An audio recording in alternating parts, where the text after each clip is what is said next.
The signal in the void. The spaceship Dawnseeker moved slowly through deep space. It was quiet. Too quiet. For months, the crew had traveled without finding anything. No planets, no signs of life, just stars, darkness, and silence. Captain Elias sat in the command chair staring at the empty screen. His crew was small. Only 6 people were left. Supplies were low. Hope was lower. Then, something strange happened. "Captain," said Arya, the young communication officer, her voice shaking. "I'm picking up a signal." Elias sat up. "A signal from where?" "I don't know," Arya said, tapping buttons quickly. It's human." The room went silent. "Are you sure?" asked Dr. Lin, the scientist on board. "We're far beyond any human colony." Arya nodded. "It's Earth Standard Code, but it's old. Very old."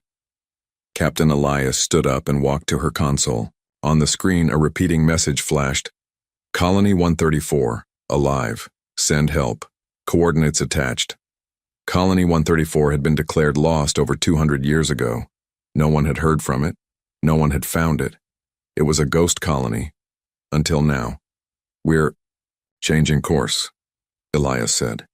"Set a direct path to the coordinates." "Captain," warned Dr. Lin, "this could be a trap." Elias looked at her. "Or it could be people who've been waiting 2 centuries for rescue." 3 days later, the Dawnseeker arrived at the location. Floating in the dark was a strange planet, half covered in silver clouds. Around it, pieces of broken ships and satellites drifted like old bones. The team wore protective suits and landed near a mountain range. The air was thin but breathable. Plants grew everywhere, glowing faintly under the alien sun. Then they saw movement. A group of people stood at the edge of a forest. Their skin was pale but tinted with faint shades, some green, some blue, some gold. Their eyes were large. Their hair was white or deep red. They looked human, but not fully. A young girl stepped forward. She was tall, slim, with markings on her cheeks like soft tattoos. She stared at Elias with wide silver eyes. "You came," she said softly. Her voice had an echo, almost musical. Elias took off his helmet. "We received your signal. Are you human?" She smiled gently. "We are what's left of them. You are our ancestors." The crew stood frozen in shock. Dr. Lin whispered, "This can't be. They're hybrids." The girl nodded. "When your people crashed here long ago, they were dying. The native species helped them, but asked for something in return. Union, bloodlines, a future together." Elias looked around. The others behind her, young and old, were watching carefully. Some had wings, some had gills, others had glowing veins. "We call ourselves the Miran now," she said. "Half human, half alien. We survived. We grew. But we never stopped hoping Earth would come back." A boy behind her ran forward and grabbed Elias's hand. "Is it true?" he asked. "Do you really come from the stars?" Elias nodded slowly. "Yes, we came to find you." The boy laughed and turned back to the others. "They're real. They're real." Some of the Mira'an began to cry. Others bowed. Then the girl looked serious. "But you must be careful," she said. "Not all Mira'an want to remember Earth. Some believe humans left us. Some believe Earth is a myth. And some want revenge," Arya asked. "Who are you?" The girl took a breath. "My name is Kelari. I'm a child of both worlds. And if you stay, your presence may change everything." Elias looked at his team, then back at the hybrids. "Then let's change it, together." But far above them, hidden in the clouds, another group was watching. And they were not happy. Kelari led the visitors through the glowing forest. Strange flowers opened as they passed. Soft lights floated in the air like fireflies made of stars. Captain Elias looked around with wonder. Arya walked close behind, recording everything. "This place is alive," Arya whispered. Kelari nodded. "The planet is called Neru. It accepted your people when the universe did not. They reached a village made of stone and glass, buildings curved like seashells. Everything looked peaceful, too peaceful. But Elias felt the tension. Eyes watched them from the shadows. The Mira'an were not smiling anymore. Inside a large hall, Kalari showed them old records, carved walls, paintings, and memory crystals. She touched one. It glowed and a voice played, an old human voice, broken and tired. "This is Captain Mira Thorne of Colony 134. Our ship crashed. Systems dead. 70 survivors. No way to return. Local life forms, intelligent, have offered help, but ask for something strange in return." The voice paused. "They want to bond. They say new life must come. Unity. Peace through mixing. I fear we have no choice." The voice faded. Arya stared at the crystal. "So they agreed to interbreed?" Kalari looked sad. "Not all. Some refused. But the planet was harsh. Water was poisoned. Storms never ended. Only the aliens knew how to survive here. Without their help, your people would have died." Dr. Lin frowned. "So it was a forced choice." Kalari's voice was firm. "It was survival." She touched another crystal. This time, it showed images. A human woman holding hands with a tall alien with gray skin and 4 arms. A baby being, born with soft blue skin. A group of human children playing beside alien ones. "Together," Kalari said softly. "Those were the first unions." Captain Elias asked, "What happened next?" Kalari hesitated. Then she spoke. "At first, there was peace. Children were born strong. They could breathe our air. They could survive the wild. But old hate stayed.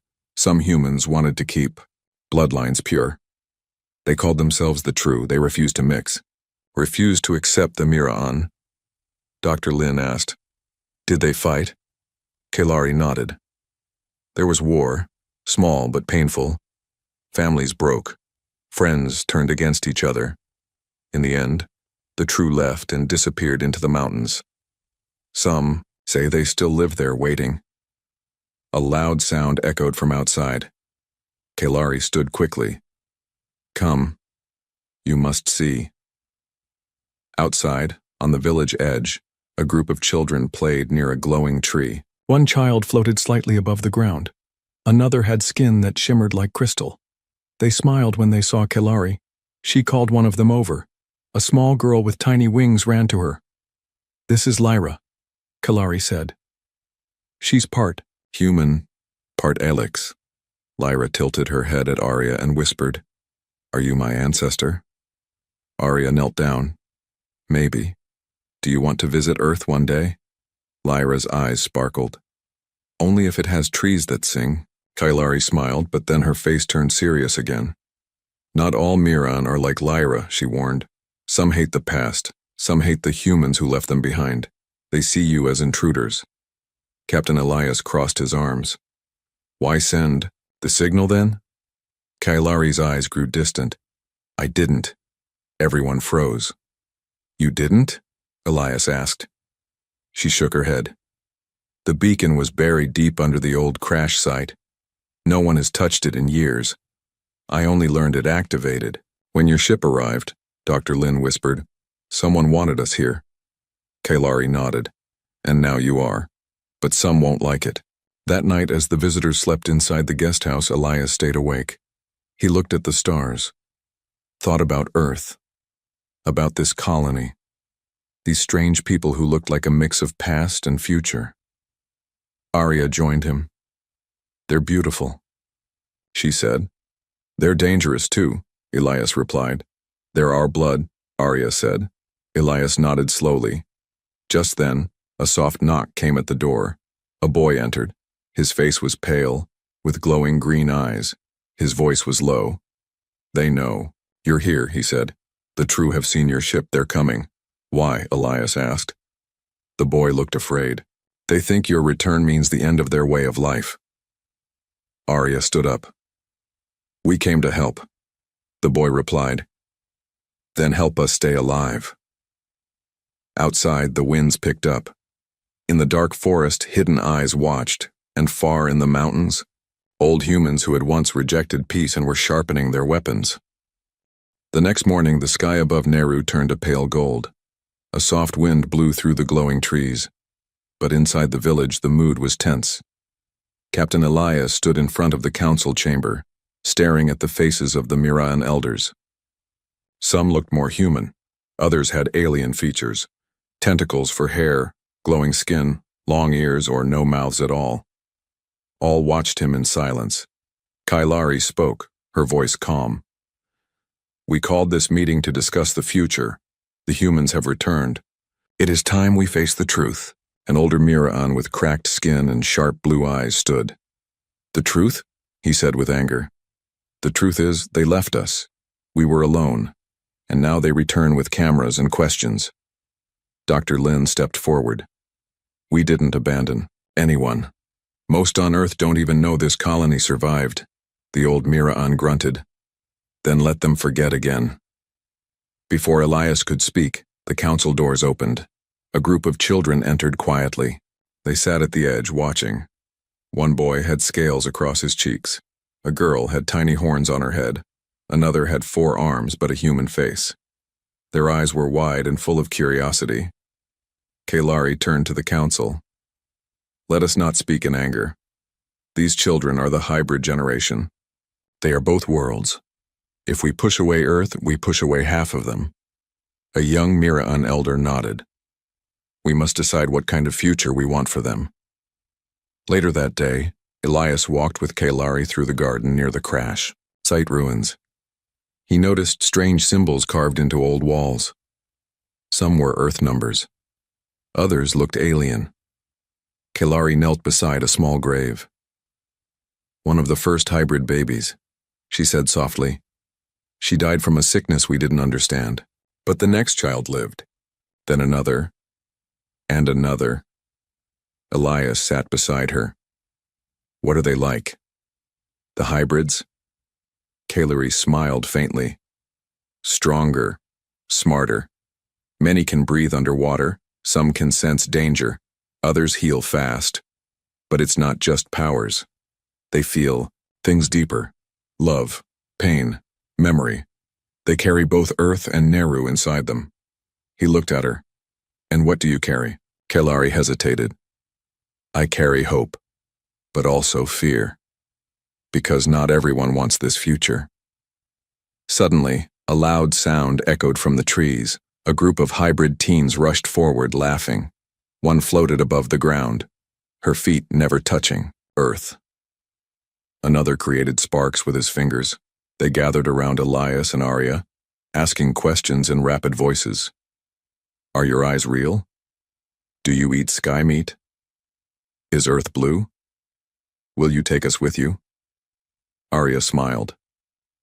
"Earth is big, but not ready yet." The teens looked disappointed. Kailari clapped her hands. "Enough questions. Go play." They ran off, flying or climbing trees with ease. Elias turned to Kailari. "Do they know they may never leave this planet?" Kailari nodded. "But they dream anyway." That night, a festival was held. It was the day of first light, a celebration of the first hybrid child born under Nehru's sky. Glowing lights filled the village. The air smelled of sweet alien fruits. Mira'an danced in circles. Drums echoed. Children sang in 2 languages. Arya laughed with a group of kids. Dr. Lin watched, quietly, noting the genetic diversity in every face. Elias sat near a fire, thinking. Then Kailari joined him. "We used to fear our blood," she said. "Now we wear it like a song." He looked at her. "And what about the others? The ones in the mountains?" Kailari's face darkened. "They're growing restless. They believe the hybrid children are a mistake, that our genes are cursed." Elias asked, "What do they want?" She replied coldly, "To wipe the hybrids out and start again, with only pure humans." Arya came running. "Captain, a message just came from orbit." Elias stood. "What is it?" She handed him the tablet. A video played. It was a human. His face was tired, scarred.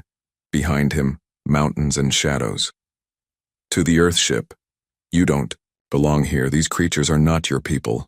Leave now, or we'll take back what was stolen, one way or another. The message ended. Elias looked up. Kalari whispered, "That's Jaren. He leads the True." As the fires dimmed, Kalari led Elias to a quiet hill. Below, the hybrids danced under stars. Their laughter floated up like music. "I want to believe. We can live together," she said. "But if the True attack, we'll be forced to fight. Many will die. Children will suffer." Elias watched the scene. Maybe there's still time to stop them. Kalari placed a hand on his arm. Then, "Talk to Jaren, you're one of them. Maybe they'll listen to you." Elias nodded. "I'll go." But far in the mountains, Jaren already gave the order, and the first weapons were being loaded. The sun rose slowly over Nehru's jagged mountains. Its golden light touched the rooftops of the Miran village. But inside the walls, shadows were beginning to grow. Captain Elias walked through the quiet courtyard, his mind full of questions. The message from Jaren played again and again in his head. The leader of the True had made it clear they would not accept the hybrids, and they would not accept the humans who supported them. Kalari met him near the edge of the village. "Spoke to the council," she said. "They've agreed to a peace envoy. They want you to go meet Jaren and try to stop the war." Elias nodded. "I'll do it." Kalari looked at him carefully. "He'll test you. You must be careful. The True hate everything you've seen here." Elias looked into her silver eyes. "Then I won't let them see how much I care." She didn't reply. But her eyes softened. That evening, while preparing for his journey to the mountain camps, Elias walked near the garden where the hybrid children usually played. But today it was empty. He kept walking and found someone sitting near the glowing stream. It was Liara. She was Kalari's younger cousin, a hybrid woman in her 20s with soft green markings on her skin and golden eyes. Her hair fell like moonlight down her back, and small fins moved gently along her neck. She turned and saw him. "You walk heavy, Captain," she said, smiling gently. "I walk with worry," he replied. She patted the rock beside her. "Sit," he did. They listened to the sound of water. Liara spoke first. "You remind me of someone, one of the early humans who stayed after the crash. Brave, but sad inside." Elias looked at her. "He stayed." She nodded. "He fell in love. With one of us." Elias laughed softly. "That's a dangerous thing to do here." She tilted her head. "Dangerous things are sometimes the most beautiful." He looked at her. For a long moment he said nothing. Then she leaned in. "You're afraid of loving something different." "I'm afraid of ruining it," he whispered. She touched his hand. "Then don't." Over the next few days, Elias met Liara more often. They talked about Earth, Nehru, and everything in between.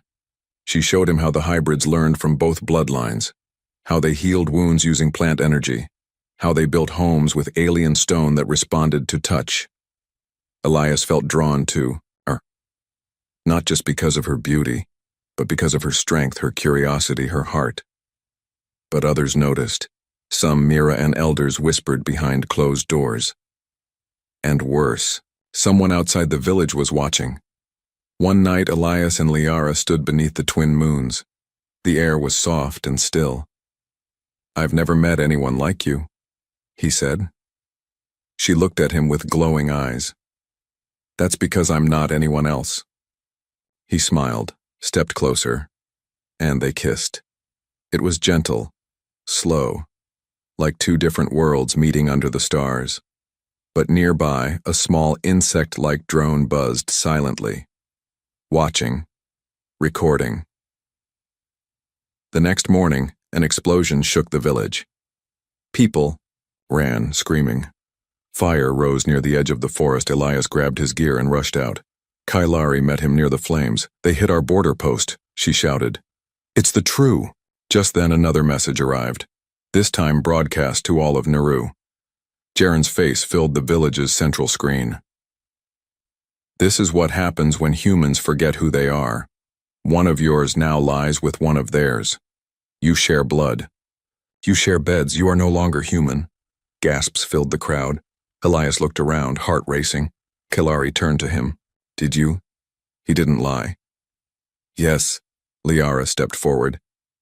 I did too. I chose love, not war. Some villagers looked proud. Others looked horrified. One elder shouted, They bring danger to our doors. Kalari raised her hand. Enough! Love is not our enemy. Hate is. But the damage was done.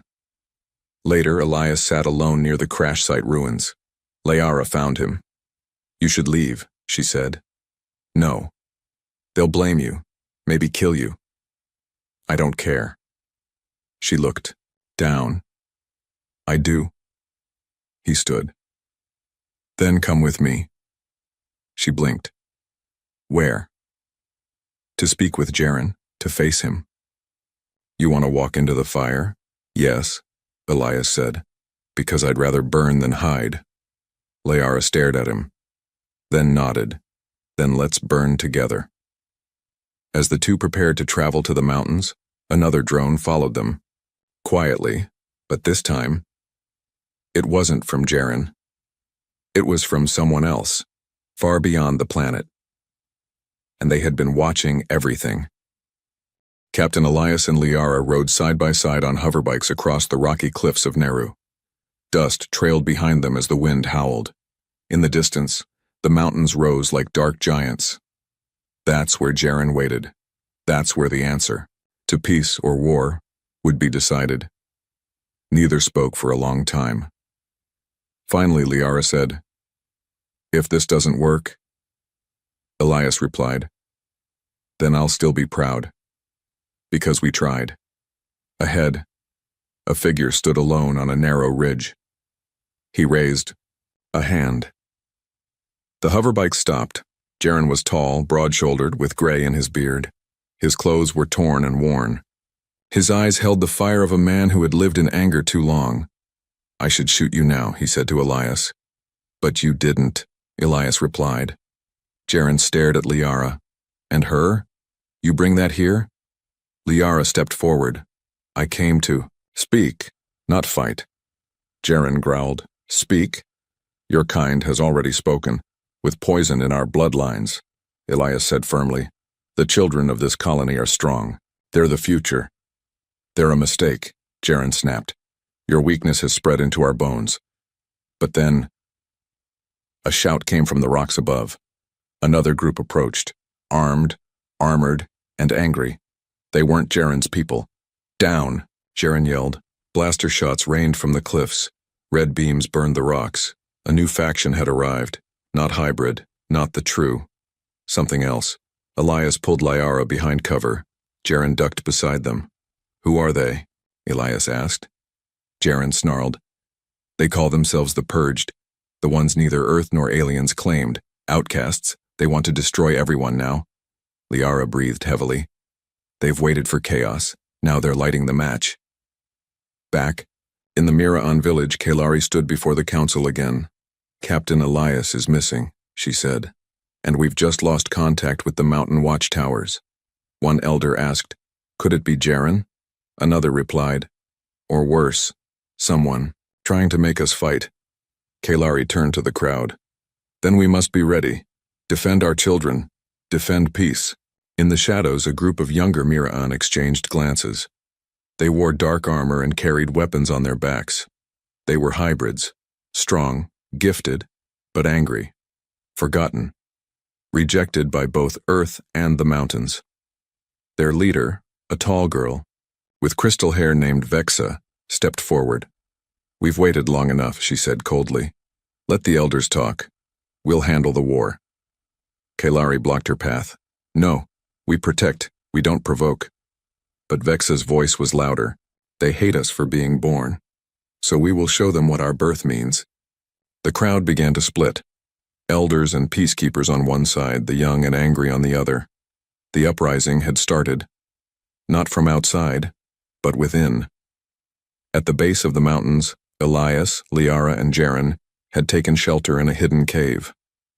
Elias lit a flare. "We need to get back," Jaren cursed.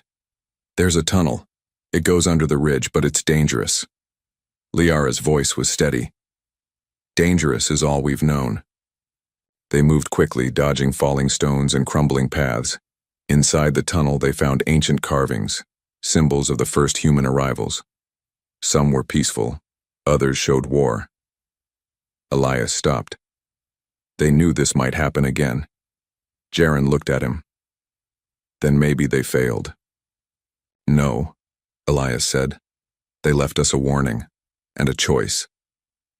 They emerged on the other side, where an old Mira'an tower stood. A beacon blinked at the top, still working. Elias climbed up and activated the emergency channel. "To the Mira'an village. This is Captain Elias.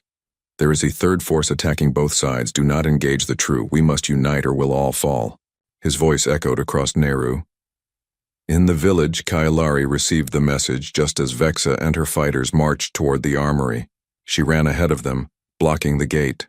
"Elias is alive," she shouted. "The ones attacking us are not." "Jaren's people. They are outsiders." Vexa paused. "And you believe him?" Kailari stepped forward. "I believe in the future." "Do you?" For a moment there was silence. Then a child's voice called out, "I believe." It was Lyra, the winged hybrid girl. She stood beside her friends, all hybrid children, all watching with wide eyes. "If we fight," Lyra said, "who will protect us?" Vexa looked down at the girl, her hands shook. Then she turned to her fighters. "Stand down." By nightfall, the mountain winds carried a strange sound. Drums, not of war, but of gathering. Kailari, Elias, Liara, Jaren, and even Vexa met near the central fire. Mira'an, True, and even forgotten hybrids stood together. Elias looked around. "The purged want us divided, but we won't give them what they want." Kailari raised her voice. "We are one blood now. From Earth, from Nehru, from pain and love. We are not mistakes. We are the answer." The crowd shouted in agreement. For the first time in centuries, all the pieces of the lost colony stood as one. But the peace would not last. Above them, in orbit, a massive ship appeared. Silent, watching, and it was not from Earth. A massive shadow drifted across the night sky of Nehru.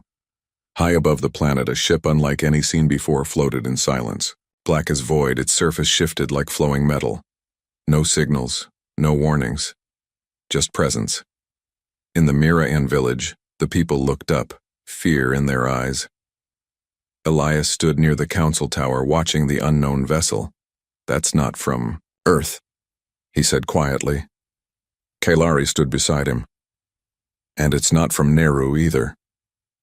Liara joined them, her golden eyes reflecting the dim light. "Then who is it?" Before anyone could answer, a sound echoed from the sky, a low hum that vibrated in the bones. Dr. Lin rushed out from the lab tent. "I've scanned the ship," she said. "Its tech is older than Earth's, but far more advanced. It's like it waited for this moment." Elias's jaw tightened. Waited for what? Kailari looked toward the hybrid children gathering nearby. For a new legacy to be born. At the edge of the village, Vexa approached Elias quietly. "You should know," she said. "Some of the hybrids are scared." Elias nodded. "They should be."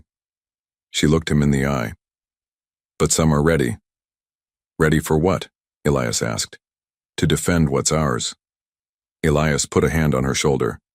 "Not with fire. Not unless we must." Vexa didn't answer, but she didn't argue either. Inside the birthing chamber, an ancient healing dome made of crystalline root, Liara sat beside a glowing pool.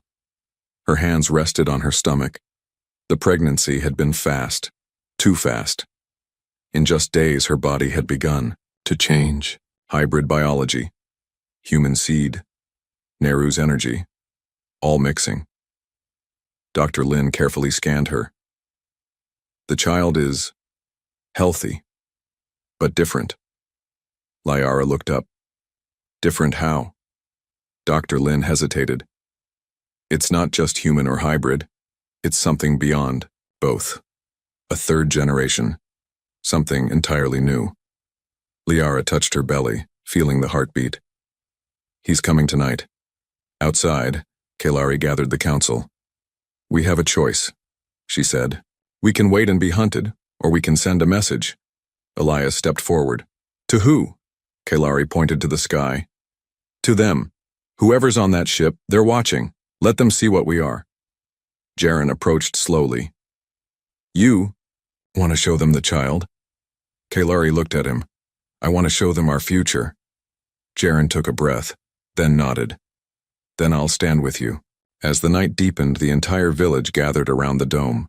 Lights dimmed, the stars above flickered. The strange ship remained still. Inside the chamber, Liara cried out. The pain came fast, sharp, but she held strong. Elias sat beside her, holding her hand. You're doing great, he whispered. She smiled through the pain. Don't faint. Not yet. Kelari and Dr. Lin moved around her, guiding the birth. Outside, hybrid children held hands with humans and Mira and elders. Even Vexa stood silently, her eyes fixed on the dome. Then, it happened. A cry rang out. Small, sharp, full of power. The baby was born. Dr. Lin gasped. He opened his eyes already. Kelari stepped back in awe. Look, the baby had golden skin that shimmered like moonlight. Tiny tendrils of glowing hair. His eyes were deep black with stars in them, like galaxies. But more than anything, his presence filled the room with warmth. Hope. Light. Elias held him, tears in his eyes. He's perfect, Liara smiled weakly. He's everything. Suddenly, the black ship above the sky moved. A beam of white light shone down, not as a weapon but like a spotlight. It landed directly on the dome. Everyone held their breath. Then a voice, deep and echoing, filled the minds of every being below. We are the archivists. We have watched, we remember. Your child marks the next phase. Humanity is no longer alone, Elias whispered. They're ancient. They've been studying us. The voice continued. You were broken, scattered, lost, but now you grow again. This child carries the key. The light faded. The ship began to rise, drifting away into the stars. And then it vanished, without sound, without fire, without trace. Silence returned. But something inside every person had changed. They had been seen, acknowledged, chosen. The next morning, peace bloomed like flowers after rain. Elias and Liara sat beneath a tree, holding their newborn son. Kailare stood before the people. We were once strangers, she said, then enemies. Now we are family. Jaren walked forward and knelt before the child. I once thought purity mattered, he said softly. But this is what purity was always meant to become. Dr. Lin recorded every moment. Earth must know, she whispered. Elias smiled. Not just Earth, the galaxy. Later, a name was given to the baby, Solari, born of sun and stars, and the first monument was built, not to remember war or loss or pain, but to honor the day when human and alien truly became one. Legacy was born, but in the far edges of the galaxy, others had begun to listen. The wind on Neru felt different now, lighter, warmer. The sky, once dull and cloudy, now held soft shades of gold and violet. Something had changed, not just in the air, but in the people.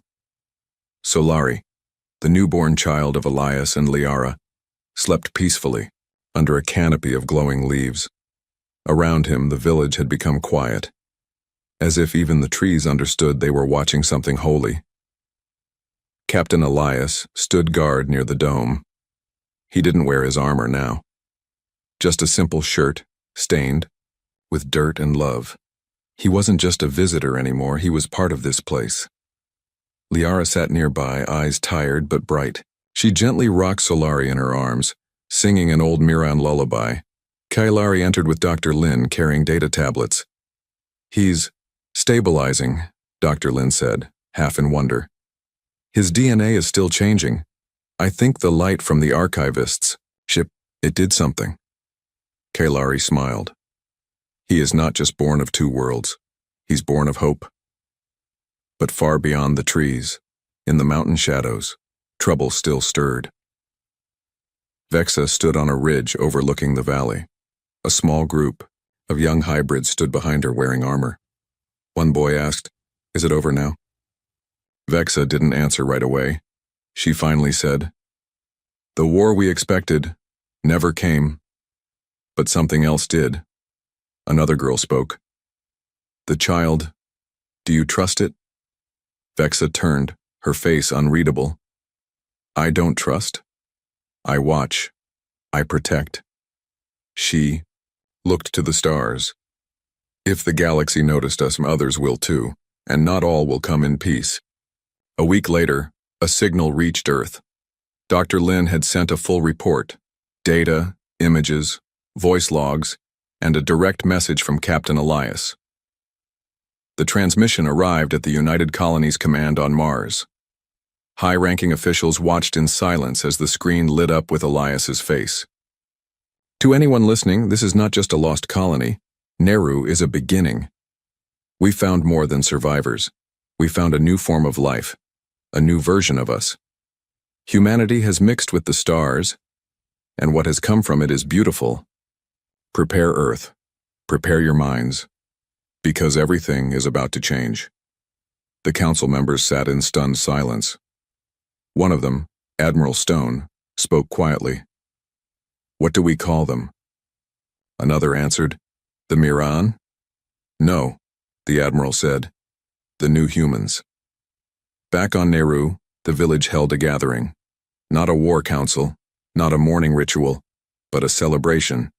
They called it the First Harmony. Mirayan elders, hybrid youths, and the few humans from the Dawnseeker all stood together. Flags of every origin, Earth, Miraan, even old ship banners, were placed side by side. Kailari stepped up, her voice clear. "We are no longer broken pieces, no longer half this or part that. We are whole. Together." Elias came forward, holding Solari. "This child is not the end of a story. He's the first page of a new one." The crowd cheered. Even Jiren, once filled with hate, smiled as Liara handed him the baby. "He looks like you," Jiren said, surprised. Liara grinned, and like no one else. Later that night, Elias sat alone near the edge of the forest. Kailari approached quietly. "You still think like a soldier," she said. "Old habits," Elias replied. "You expect trouble?" "I expect attention," he said. "The archivists were just one of many." Kailari nodded. "You think the galaxy will come knocking?" Elias looked up at the stars. "No, I think it already has." The next morning, 3 shooting stars passed over Neru's sky, but they weren't stars. They were ships, unknown, silent, watching. The villagers didn't panic, not this time. They stood together, human, Miraan, hybrid, unafraid. Solari opened his eyes, blinking toward the sky. A soft glow shimmered in his pupils, as if he could already see the future, and in the records of Earth, a new chapter was added. Neru. Protocol. Humanity has evolved. Contact with the lost colony of Neru has redefined the limits of human identity. The integration of alien DNA, culture, and spirit has created a new race. Peace is possible. Unity is real. Prepare for open diplomacy. And prepare for fear. Because those who fear change are coming. But on Neru, a single stone was carved with new words. We were lost. Now we are many. We were broken. Now we are one. We are human and beyond.